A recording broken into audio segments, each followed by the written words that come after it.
All right. Welcome, folks. So good for you to join us for this first installment in our MeCan webinar series. Just to double check, can someone verify for me that this meeting is being recording? I can't see it 100% from full screen mode here.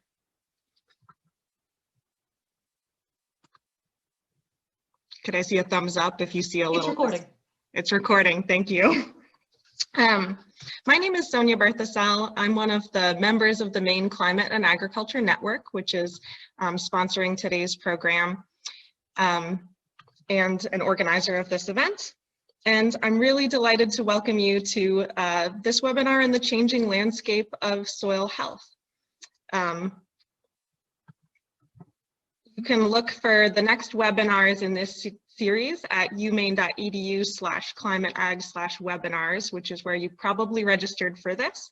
And there are a couple great webinars coming up within the next few weeks. There's one on pasture management in a changing climate on Thursday, April 15th, and one on climate change and on-farm water management, Thursday, April 29th. So if you enjoy today's talks, please come back and tune in for those as well. I'm really delighted and excited about today's lineup of speakers. We have Tom Gordon joining us from the state, who's going to talk about developing state soil health initiatives. Andrew Carpenter from Northern Tilth is going to talk about maximizing the soil carbon sink, factors impacting carbon sequestration and greenhouse gas emissions in agricultural operations. And Rick Bellinger is going to talk to us about a grower perspective on soil health and experiences on his farm. These will be short talks, leaving plenty of time at the end for question and answer and discussion. I would ask that folks tuning in hold your verbal questions and discussion topics until the end of the session, and we can do that question and answer then. But if there are things that you're wondering or don't want to forget for later, you can start typing questions in the chat as we go through the program today. So without further ado, I think I will stop sharing my screen and turn this over to the first of our speakers. I'm delighted to welcome Tom Gordon, who is a conservation specialist in the Commissioner's Office at the Maine Department of Agriculture, Conservation, and Forestry. His focus areas include soil health policy, soil and water conservation, drought response, and he's also a member of MeCan. So I'm really excited to hear from him today about what he can tell us on this topic of developing soil health initiatives at the state level. Take it away, Tom. Great, thank you, Sonia.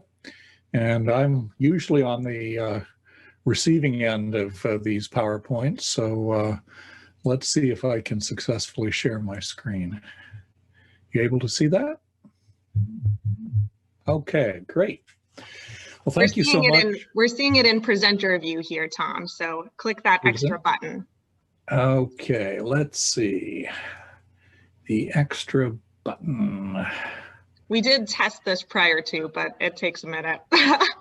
Thanks, y'all. We did. All right, why aren't I having that? All right, somewhere under here. Let me stop the share for a second. Go to slideshow. From the beginning. And now let me do share. Hopefully this will have it here for you.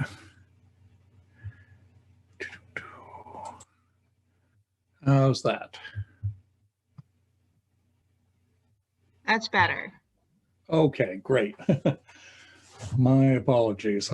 As I say, I don't do this side of it every day. So thank you for inviting me here, certainly on behalf of Commissioner Beal and Agriculture Director Nancy McBrady. We definitely appreciate the invitation and the opportunity to be with you today.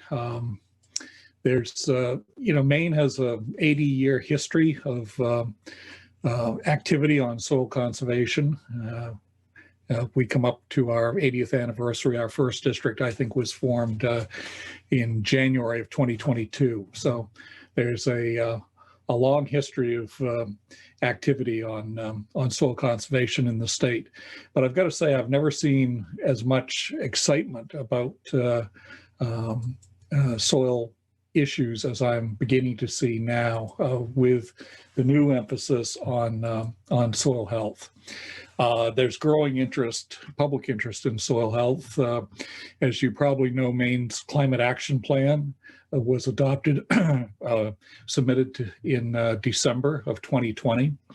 And that covers a lot of different things, but particularly in the area of natural and working lands.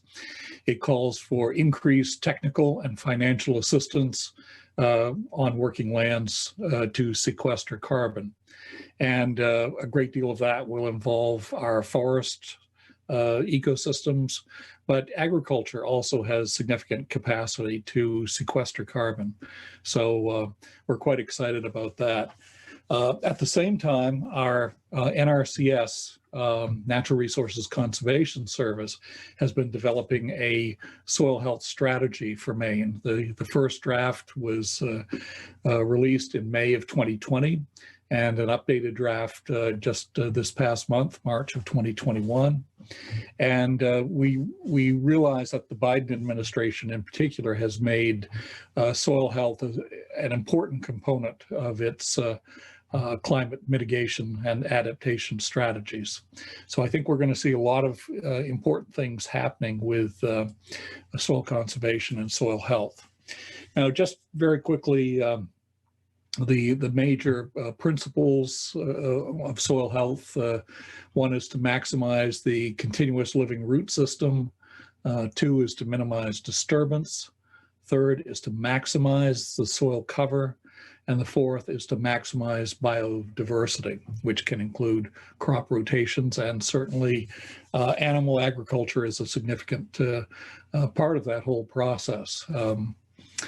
So the benefits from these principles can be divided into both public and private benefits. Certainly the public benefits from increased carbon sequestration, protection of water quality from erosion control, but the producers also have significant opportunities to provide greater resilience to their farms, as improved soil health will increase soil moisture holding capacity, and hopefully reduce input costs and increase productivity.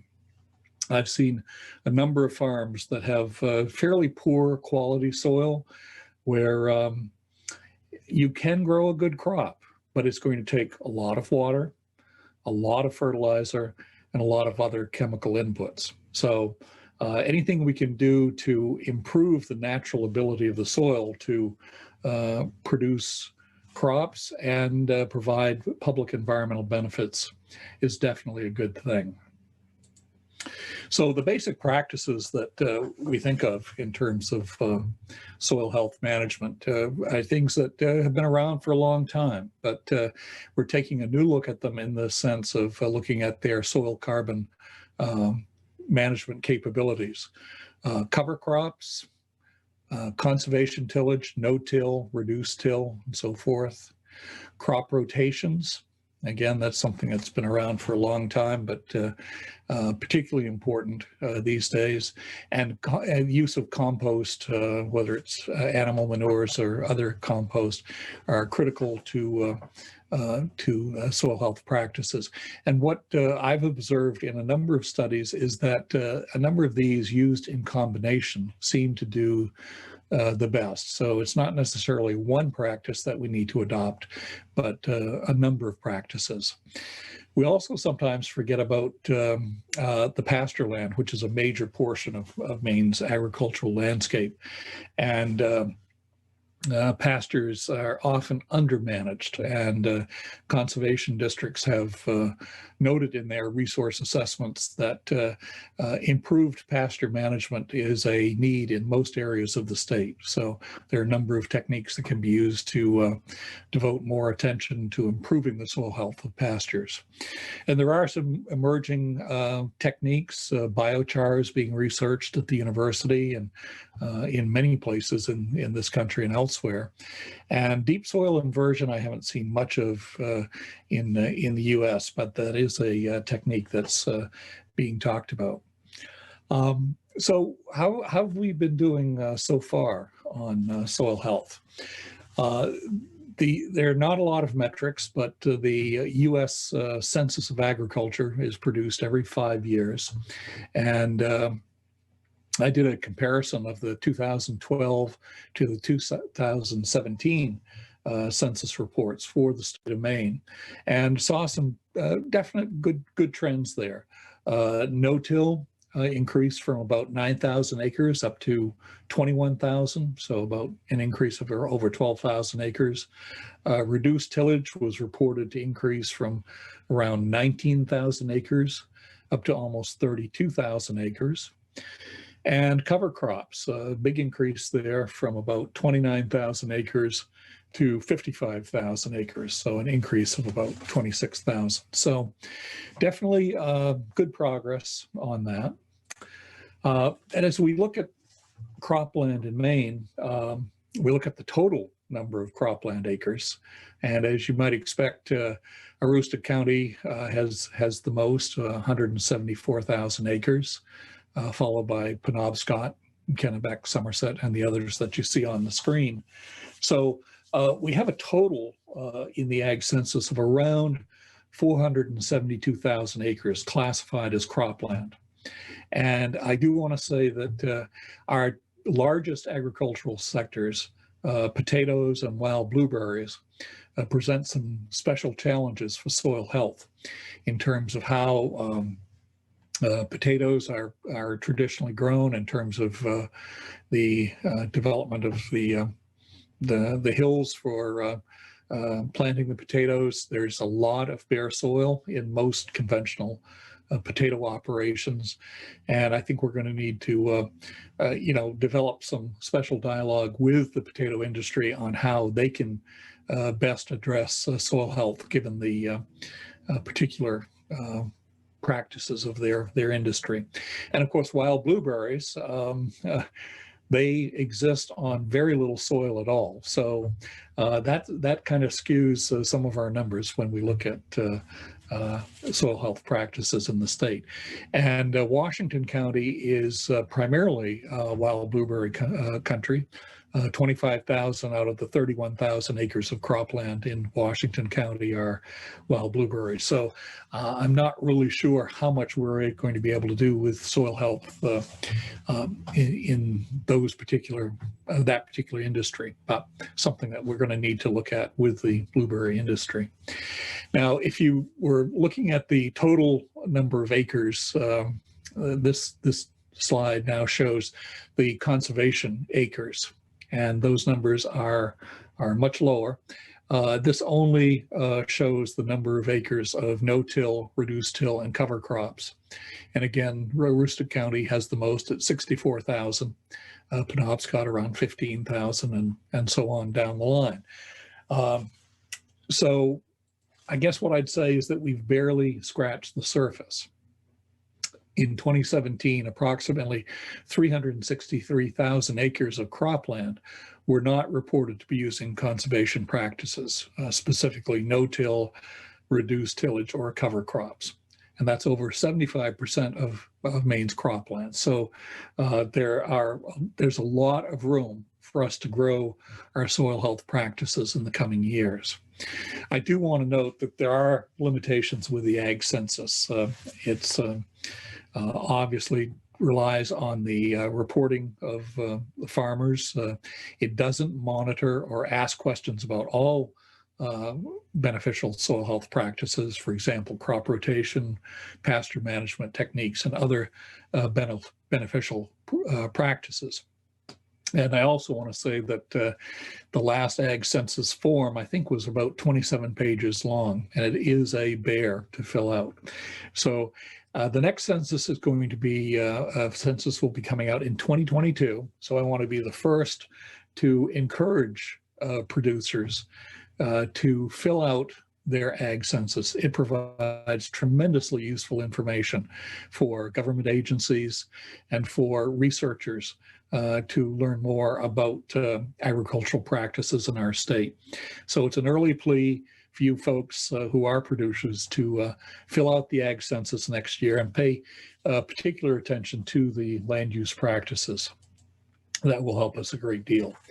Now, in terms of why we have perhaps a relatively small number of acres of soil health practices in place, you know, this is a nationwide challenge. And a colleague of mine from University of California, Liz Carlisle, has done some survey work on what are some of the challenges or impediments to implementation of soil health practices. Clearly, there's a need for more technical assistance, and particularly a need for much better locally specific information. Soil health is very much a personal site-specific activity. You need the right practice in the right location that fits with the objectives of your farm and works with the landscape that you're working in. So we need more locally specific information. And another point that I'm particularly interested in is the need for multi-year planning and financial support. Most of our financial assistance and technical planning concentrates on doing a one-year practice, and many of these soil health practices will evolve over a 3 to 5 year process and become more sustainable over that time. It's a trial and error process in many cases. So we need to be thinking as public agencies about how do we best support multi-year planning. And obviously, there's a need for more financial assistance. There's always concerns about the initial investment costs, new equipment, new procedures, new seed, and so forth, as well as the opportunity costs. If you're going to do cover crops, then you may, or increase crop rotations, there may be some years where your cash crop is not as productive. So farmers are always thinking about the bottom line, and we need to be able to provide advice that deals with the agronomic factors, the environmental factors, but also the economic and business factors on how are these practices going to be the most feasible for our producers. Another factor that Liz pointed out was the lack of specialized equipment. Farm equipment can be extremely expensive, and no-till and cover crop equipment on a large scale can be extremely pricey. So things that we need to think about there. And I do want to say that university research and extension efforts are vital. What works on your land often comes from the type of research that's being done by the University of Maine, and the ability of the university to share that information with local growers is essential to developing confidence in these practices. The primary delivery system for soil conservation, as it has been for 80 years, is the NRCS and the Soil and Water Conservation Districts. They're a statewide system of conservation outreach, planning, and financial assistance. And in Maine, we have 16 districts. Aroostook County has 3. There are 2 districts that cover 2 counties each. That's Andy Valley, covering Androscoggin and Sagadahoc, and then the Knox-Lincoln district on the mid-coast area. And they are on the front lines of soil and water conservation activity. I just want to mention a couple of our districts in Aroostook County that are doing some of this voluntary, locally led peer-to-peer outreach. Central Aroostook has planted demonstration plots for various cover crops, including a rotation crop of fumigant mustard as an alternative to chemical fumigation methods that are being increasingly used in Aroostook County. And both Central Aroostook and Southern Aroostook have actually invested in buying rental equipment, such as the cover crop roller crimper that you see in the middle photo, and a new no-till seeder that's available in Holton and Southern Aroostook. And we certainly hope to see these types of rental and services become more available as time goes along. It's very exciting to see a number of legislative initiatives at the state level. LD 437, Senator Stacey Brenner of Cumberland has proposed a bill to direct the Department of Ag Conservation and Forestry to coordinate soil health information, and also to establish a Maine Healthy Soils Fund which can receive grants. Representative Osier from Orono has a resolve to facilitate studying financial incentives for soil carbon storage in natural and working lands. And these are currently before the Maine legislature and will likely be given some serious consideration in the next few weeks. And finally, Shelley Pingree, our Congresswoman from Maine, has Agricultural Resilience Act, which does a number of things recognizing better risk reduction in crop insurance for soil practices, and most importantly, to provide matching funds for state soil health programs. So a lot going on there. And this is a very exciting time to be working on soil conservation. And I think for the rest of today and for the coming webinars, I think we'll see a lot of great stuff happening, and a whole new generation of soil conservationists doing lots of good things in the next few years. So ran a little long, but thank you so much. Thank you, Tom. It was really interesting and informative. I know I saw a question come in the chat, which we'll table and address at the end, but I have some questions to add there as well. And I would love to introduce our next presenter. Andrew Carpenter is a certified soil scientist, certified crop advisor, and certified nutrient management planning specialist. Andrew has been developing recycling programs for organic matter-based byproducts since 1992. He's a founder of Northern Tilth LLC, an environmental consulting firm focusing on organic waste management and building soil health. I'm delighted that he's agreed to join us today to talk about this topic you see on the screen before you. Andrew, take it away. Thanks. Can you hear me all right? We can. Okay. Yeah, so I have a fair amount to go over. I'm going to glance over things. This is really a high-level view. I'm going to glance over specifics, but I'm going to get into factors impacting carbon sequestration in soil. So in terms of the kind of the big message that I want to get across is looking at the carbon cycle in soil and how you may impact it in order to get as much carbon into the soil as possible. So if you think about it from the perspective of the Earth being a natural sink for carbon, essentially we've got this magical process of photosynthesis. You can capture carbon dioxide from the atmosphere, convert it into biomass, and then that biomass in all different forms essentially eventually gets returned to the soil. And in that process, so plants die, we poop, we've got all this non-living biomass. It ends up on and in the soil and is subject to microbial transformations very quickly. The microbes are very happy to see that material added to the soil, and they use that organic carbon as an energy source to drive this oxidation, microbial oxidation. So in that process, approximately 2/3 of the carbon in the plant biomass or whatever biomass is being added to soil eventually evolves as CO2 and gets lost to the atmosphere. Another third of it, again, this is very approximate, it does get added to the soil in the form of long-term carbon. There are a lot of factors that impact that, but this is a really general view. So when you're adding carbon to soil in the form of fresh organic matter, not all of that carbon is going to remain in the soil. But you have the potential for about 1/3 of that to be captured into the soil long-term.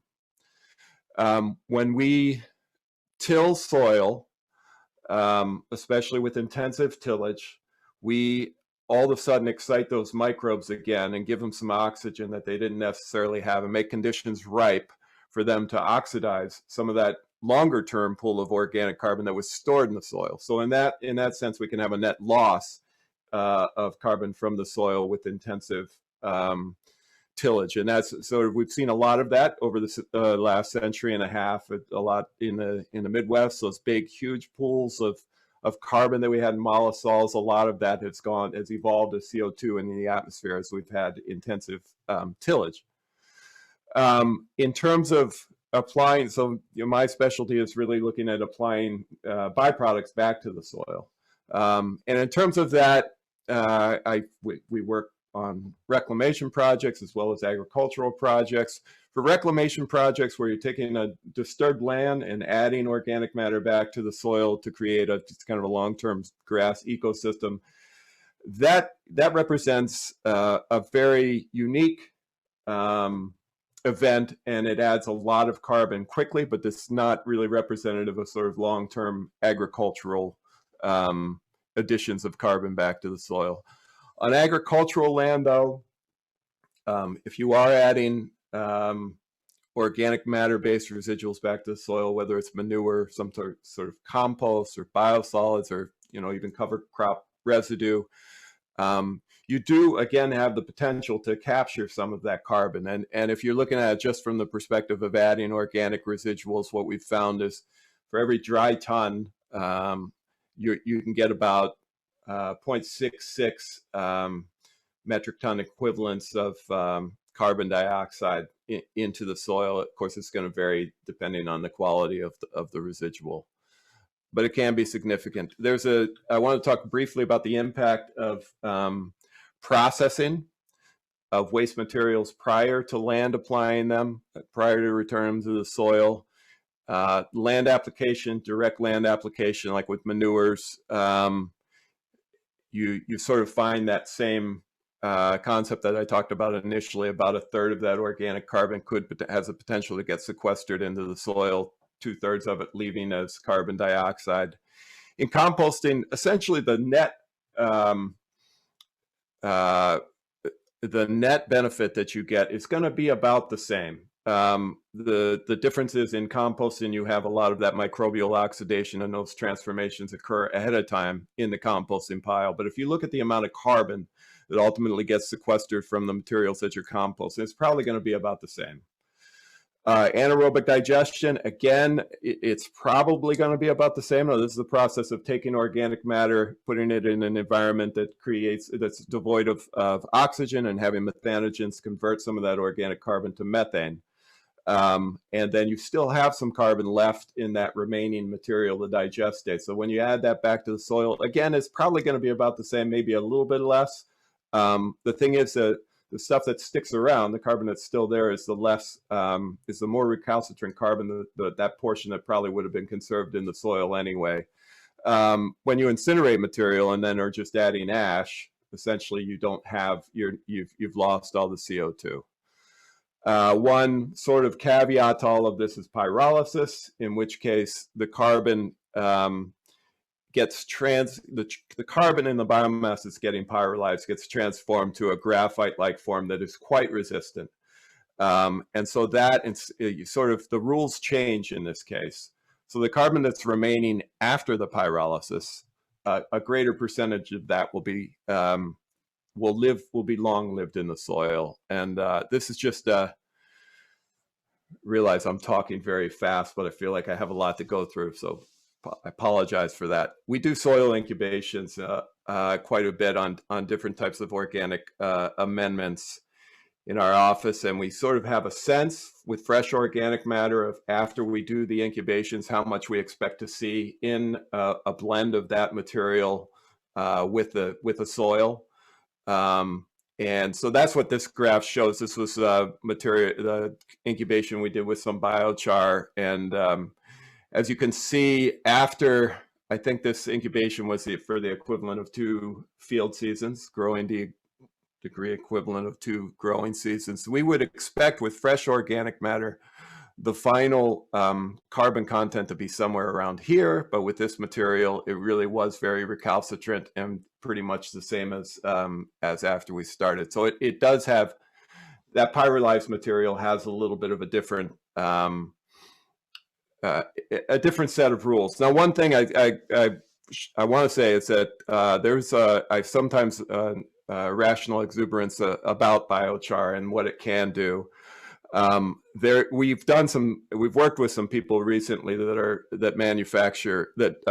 provide pyrolysis technology. And so while the carbon itself, it's true, it's definitely more stable, you also lose carbon in the process of pyrolysis. So not all of it, it's not like you're going to go from getting only a third of that carbon to having 90% of it captured in the soil, because you actually lose carbon during the pyrolysis process. And also you have to take into account from the sort of bigger perspective of, could I have just added this material back to the soil as opposed to pyrolyzing it first? So what am I gaining, and am I creating some other sinks or some other cost in that process?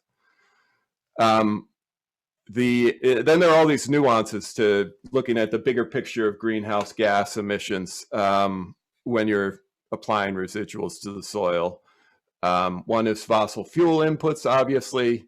The other is conversion of organic carbon to methane in the soil, because methane has such a high global warming potential, 28 times carbon dioxide. And then the same with some of those organic nitrogen forms going to nitrous oxide, which have global warming potential of 265. So just a little bit of that, and you've thrown your whole sort of benefits from capturing carbon askew.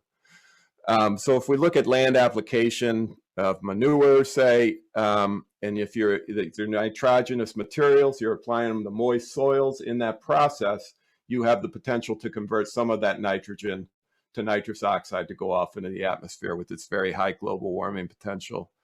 When you're composting material, moist conditions can form methane, and if you don't have a controlled system or a biofilter, that methane can be evolved into the atmosphere. And again, if you have low carbon to nitrogen ratio materials in this mix, and it's not well aerated, which is often the case with composting, you can have a loss of nitrous oxide to the atmosphere. Agricultural practices play a big role, and this is something that would, one could talk about for 4 hours, obviously, and I can't. But the move towards minimal tillage or no tillage can make a huge difference in terms of this. Just going back again to the idea of this carbon in the soil that has the potential to be mineralized back to carbon dioxide. If you minimize the chances of that by not tilling the soil, by not incorporating more air back into the soil, you're going to capture more of the carbon. One of the bigger farms that we've worked with in the past that converted to no-till quite a while ago, in the 14 years, this farm manages 2,200 acres. In the 14 years since they've converted to no-till, we did some before and after testing over long periods of time of their organic matter content in soil, and found that they increased over those 14 years, essentially captured about 34,600 tons of carbon dioxide equivalent. And it sounds like a lot, and it is a lot. But I will say there are also some Pollyannish views, I think, out there about how much we can capture. This is less than 1% organic matter build in the soil. And there are other things that you can do to even increase that more, but it's not a quick return. This is on a garden, you can add all the compost you want in a small space and see a huge increase. But on a landscape scale, getting a 1% increase in soil organic matter over time, it takes a big effort. And there is, one element to this is if you've switched to no-till, and then because you're not incorporating your manure, you're injecting it, there is some evidence that you get more nitrous oxide emissions with injection of manure than if you're incorporating it, with regular tillage equipment. So there's a little drawback there. I wouldn't say that means don't do it. I love the idea of injection, but it's one of these things that makes this whole area a little less black and white than we would like it to be.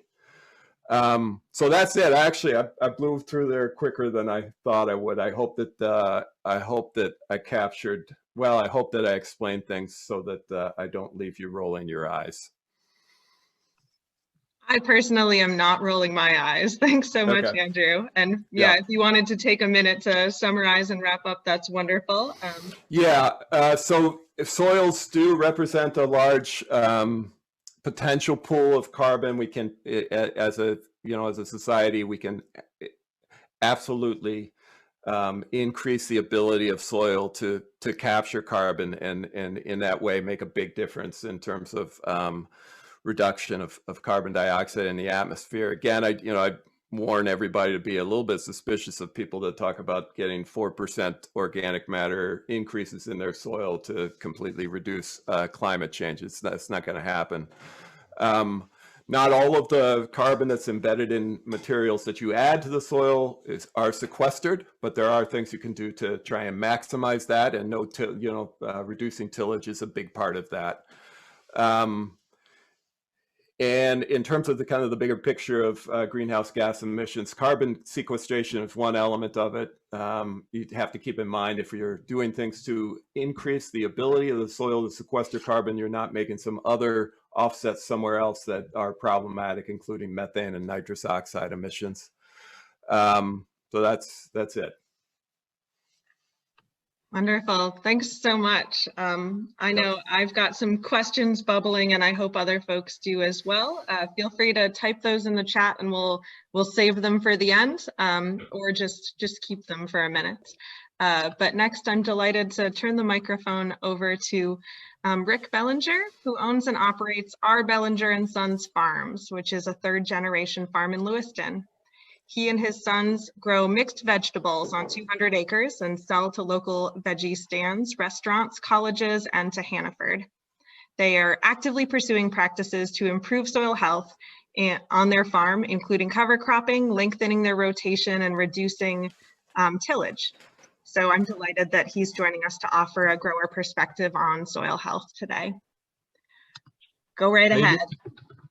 How you doing? She explained it quite well. We do, it is a family farm that we started in 1965. We've been continually increasing our acreage to follow the market. And we've also been trying to take care of our soil. We have predominantly sandy soils on our farm, where some of it's in a vale along the Androscoggin River. And I'm constantly always trying to bring my organic matter up.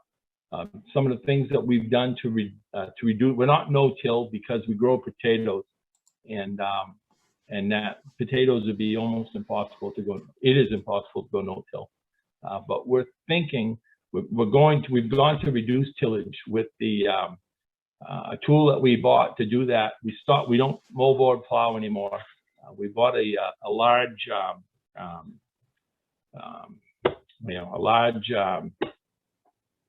I just lost my train of thought. We bought a large Amant spader, is what I wanted to say, and in our soils we can get away with that spader, and that seems to be helping. It seems to be helping. So and it also reduces our fuel usage too, because it's almost like a one-pass tillage thing. We've been, and I've got a picture. I think Ellen can show you a picture of that spader. It's basically I don't know if you're familiar with spaders. Basically a slow-moving rototiller, but it doesn't disturb the soil like a rototiller does. Also, we've been putting cover crops on. This year was the first year we had cover crops on all 200 acres. One of the challenges that we have as a farm is, because we grow cabbage and potatoes and winter squash, is to get it planted on time, to get it planted, and to get it established. We're primarily using rye, winter rye. We do use oats, so if we can get on early, we use oats. We've been using, also doing some interseeding with our sweet corn. When we go to cultivate our sweet corn, we're actually interseeding a rye, a tillage radish, in a clover mix. And I have a picture somewhere there. I don't know if you can see it of that that tool that we've used. It's just basically a rolling cultivator with an airtight seeder on the back of it. And we've had good results with that. We enjoy doing that.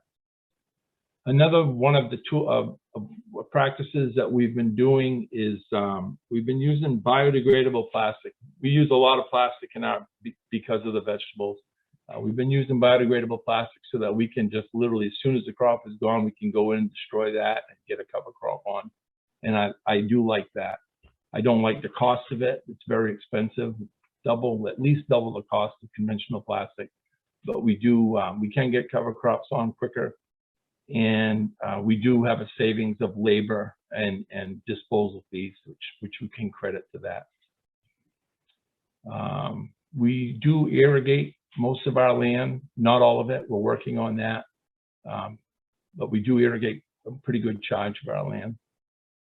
We've been constantly clearing land on the farm. Originally, when we first bought the farm, it was only like 10 acres of tillable land.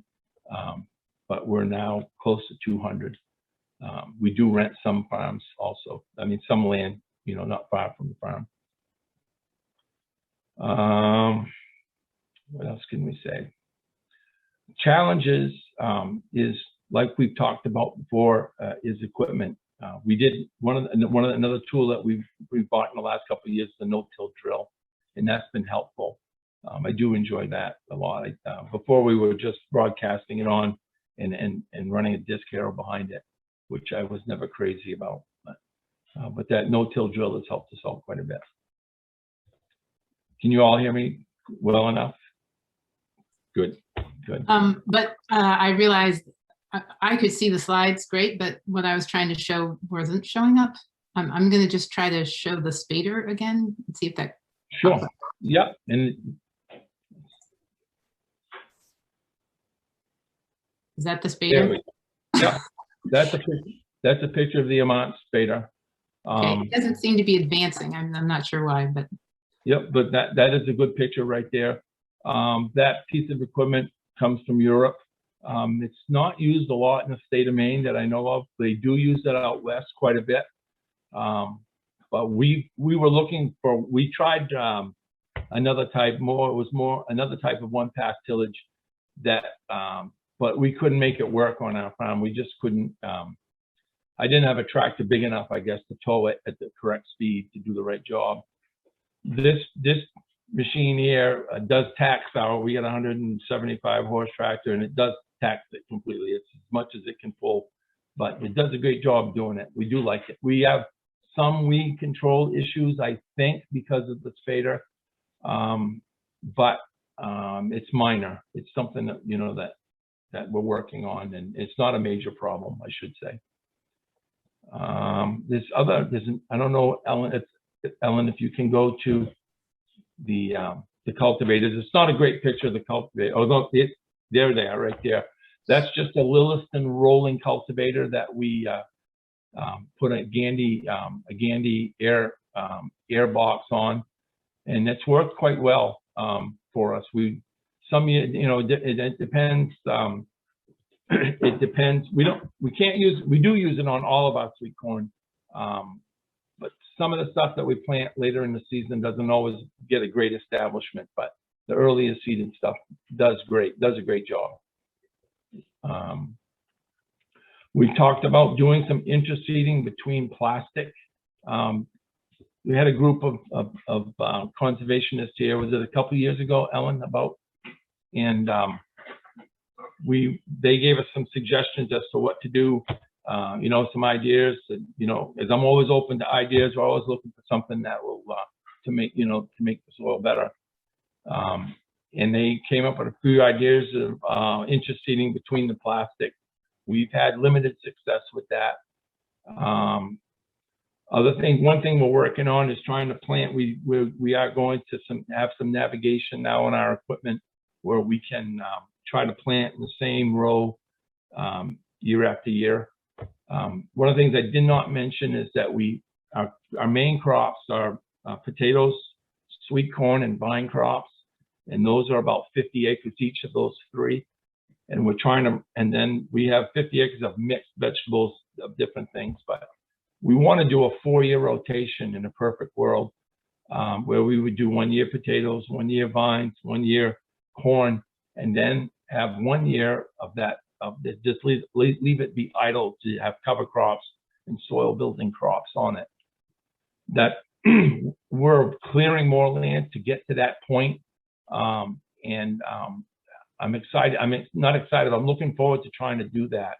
I know that it may, I don't know economically if it will work, but or at first it'll be tough to have 50 acres sitting, you know, not having cash coming back in. But I think in the long run, the long-term part of it, it'll pay for itself, just in you know, better soil quality and less inputs for fertilizer and stuff like that. And better crop quality also, I expect to see from it. There's a picture here of some Brussels sprouts that's on plastic. I guess not much to say about that other than cold crops that we do grow. We do grow about 20 acres of cold crops, and those are a challenge for weed control, and also a challenge for in the cover crop section part of it, because we harvest a lot of that so late that winter is about the only thing that we can establish after cabbage. There's another picture also, I think, of some vine. Oh, maybe you already showed that picture of vine crops. That's right. You already seen that, I guess, and stuff there. But we were working with another thing. My crop consultants, Winslow Ag, and we've been working with them with some Umic Acid that we've been adding to our fertilizer program, and we're hoping that Umic Acid will stimulate the bioactivity in the soil. And we're seeing a little bit. It's hard to tell. When we first started using it, I think we were using it a little bit too heavy, and we actually seen a decrease in yield on our potatoes. But we've cut back on it, and we're experimenting with it. But I think it's going to help us a lot on our sandy soils, you know, to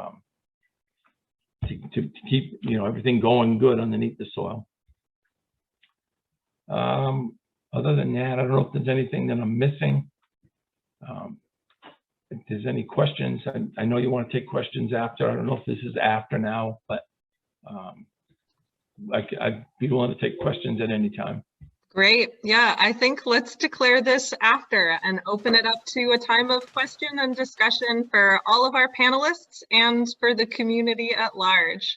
So I may start by reading off the questions that have come in on the chat so far, and then we'll see where we're at time-wise. Thanks once again. Can we get a round of applause for our presenters and for our folks making Zoom logistics work behind the scenes? You'd think by this point in the pandemic we would have it nailed, but some days are just like that. So the first question that I saw come through is, how are the central heuristic demonstration efforts being funded? And this was a question back to Tom's presentation about those demonstration trials. Tom, sure. Lightning question. Okay, National Association of Conservation Districts has a grant from NRCS to do technical assistance grants to local districts. So each year, Maine, NRCS, Maine Association of Conservation Districts, and local districts put out some priorities and proposals for work they'd like to get done. And Central Heuristic got $58,000 for hiring 2 technicians to help support their education and outreach efforts. They've got a great director, Randy Martin, but he needed a lot of help to get all these field trials planted and monitored. So that's how they did it. And there'll be funding coming up next year, we hope. Thanks for that. Yeah, the next question I saw in the chat is, if you use biodegradable plastic, can you be certified organic? I'm curious if any of our panelists or anyone present knows the answer to that question off the top of your heads today. I personally using it, I'm not sure about that. I don't For some reason, I want to say no with the type of plastic that I'm using, which is film organic out of Canada. But I want to say no, but I don't know that for a fact. Oh, we're certified organic, and the answer is no. Great. Thanks for weighing in, Harold. And then the next question I saw come through the chat is, I would think perennials are better for carbon sequestration than annuals. Are there efforts to produce more food through perennials or biennials? And are certain crop varieties better than others for sequestering carbon? Which I will say is a huge topic and is going to be part of the discussion for our next webinar that's about pasture management. One of the presenters there was suggesting she might focus a little bit on that trade-off between pasture and annual production. So you can tune in if we can't fully address this question here, but would anyone like to weigh in on this trade-off between annuals and perennials during our time together today? I don't feel qualified to answer that, other than to say I think perennials obviously offer you the opportunity, or you don't have as much of a need to try any type of tillage at all. So from that perspective, I mean, if you think of like the grasslands in the Midwest and all those, millennial of grass just growing, dying, and building up soil carbon, it seems like that perennials have a little bit of a leg up, but I don't know about specific crops that might do better at sequestering carbon, and I don't know of any difference other than the fact that you're not disturbing the soil as much with perennials. But again, I don't feel completely qualified to answer that well.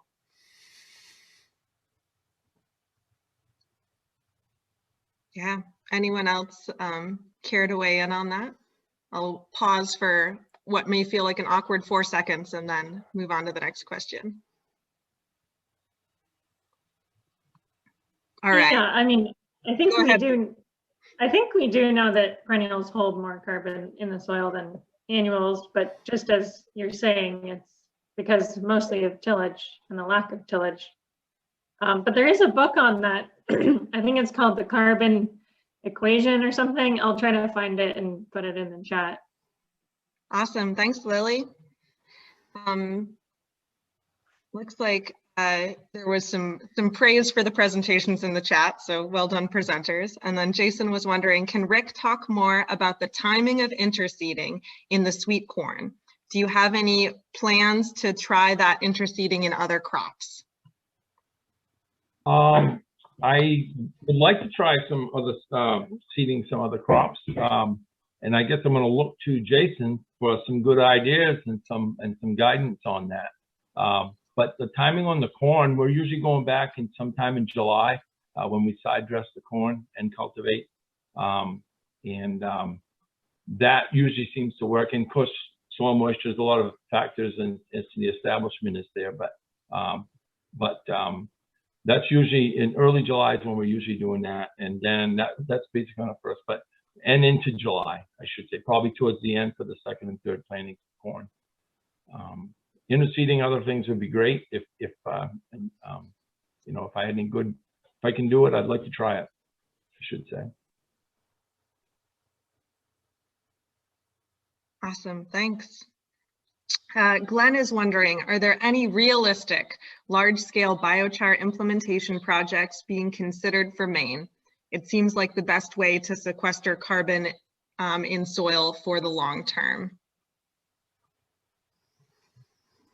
I, again, don't have all the answers on that. I don't know of any large-scale ones. And when I did mention before that I feel like there's a little bit of an irrational exuberance about biochar, part of that is the fact that if the amount of research that's devoted to biochar relative to the amount of large-scale biochar projects, that ratio is quite large relative to other practices. So there's a lot more buzz about it than there is actual biochar being added to the soil.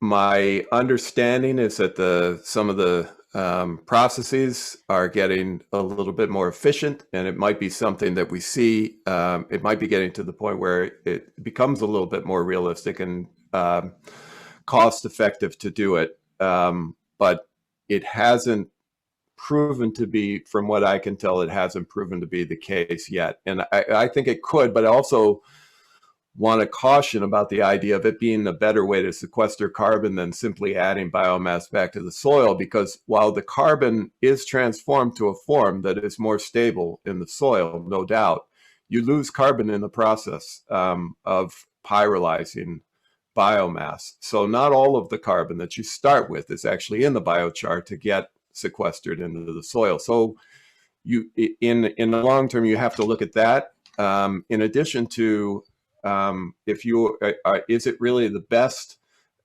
fit for taking that biomass and returning it to the soil, or could it simply go directly as opposed to going to a centralized unit that may, in fact, some of these can be carbon energy positive, depending on the feedstock, and actually provide energy. But in some cases, you're actually having to add some energy in order to pyrolyze the material. So you sort of have to take that into account as well. So I've always been a little bit skeptical about it, but we as a company look into it very intensively, and we are working with some pyrolysis technology providers. I do have some sense that in the future it will become a bigger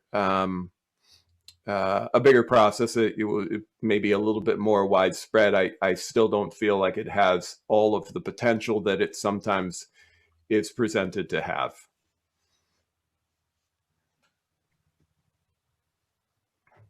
Thanks for that perspective. Our next question is, Tom had mentioned in his talk the lack of specialized equipment as a major challenge to improving soil health. And then Rick had highlighted a number of specialized implements that he uses. So what's next on Rick's soil health wish list, or I guess we can open it up more generally to other folks who are present as well. How do we see this challenge play out in our lives, and what are potential solutions? I know from my perspective, one of the things that I was always excited about or would like to look into is the bio fumigation. I think that would fit really good on our farm if we could do that. But I know there's some challenges with, with equipment and stuff to do that. But that's something that I was always excited about doing here, if we could do that. Was it white mustard, I think, is just different products. Or something, a seeder to interseed in between plastic would be kind of cool too. I don't know what's out there to do that. Yeah, I hope to convene a meeting of some of our conservation districts and interested folks to talk about, what's working and what isn't working with their rental and equipment sharing programs.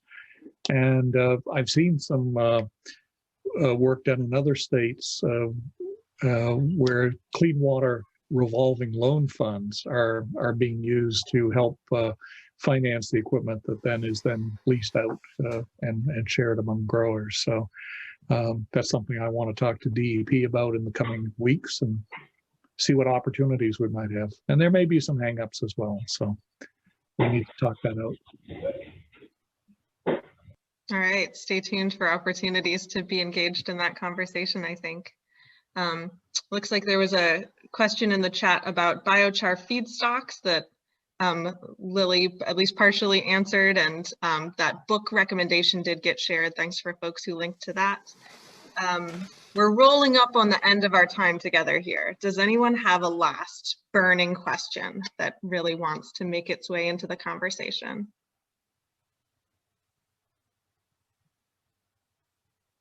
If not, I think we will end it 1 minute early. Woohoo, we're on time. And once again, thank our presenters.